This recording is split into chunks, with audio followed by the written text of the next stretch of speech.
hope you're enjoying this concert. Thus far, I am. But I was asked to come and give my perspective of busing and integration in the 70s from my viewpoint. Many people imagine that the civil rights movement had ended when Dr. Martin Luther King was assassinated in 1968.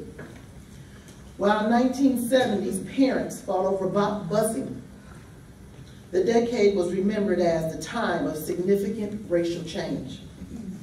For the first time, large numbers of white children, black children, and other colored children attended school together. It was an experience that shaped us for life.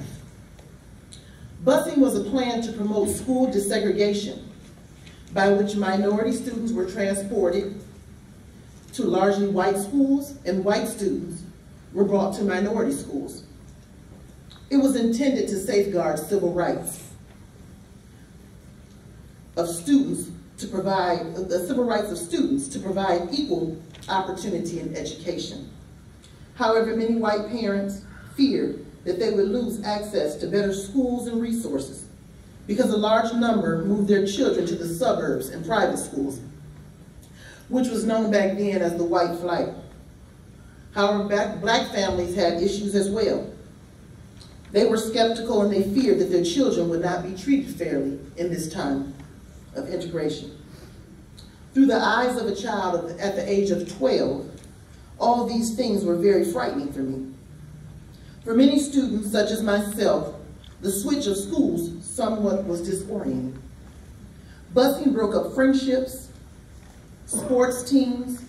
I even remember a time when my older brother was on the basketball team, and once busing had occurred, it was hard for him to play basketball against his old friends and teammates.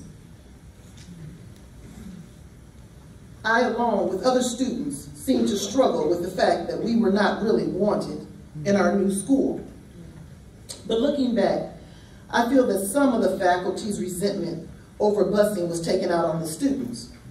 In turn, we as the students were very defensive and untrusting in our new environment, which was justifiably so. How can you treat a child like they don't belong and expect them to thrive in this environment? During this time in my life, the only thing that was constant was change.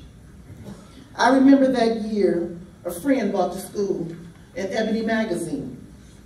And in that magazine was where I found a poem that changed my life. I would like to share this poem with you today at this time. The name of the poem is called Bouncing Back. They slapped my face. They called me names. I turned my cheek, but it hurt the same. They said, "Hey girl, you can't learn that." But I ignored those lies, and I'm bouncing back. I could not quit, but they had me down. They faded my dreams and they passed me around.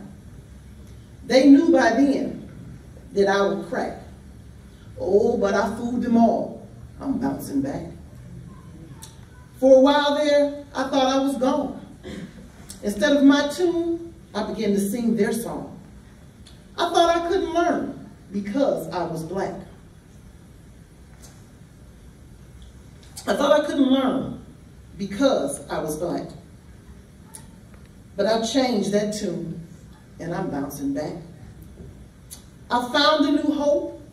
I had a new dream. Now I know I can do anything. I know there's nothing I lack because now I've learned how to bounce back. This poem has helped me throughout my life at different adversities as I've traveled through my life. Despite it all, I think my experiences during integration helped me to persevere throughout life. I am reminded that even when the world seems upside down, even in 2023, I have the power to make it better. If change was possible at the age of 12, it is possible in every community where people face racism, segregation, and inequality. I ask that you help me make a change. Thank you.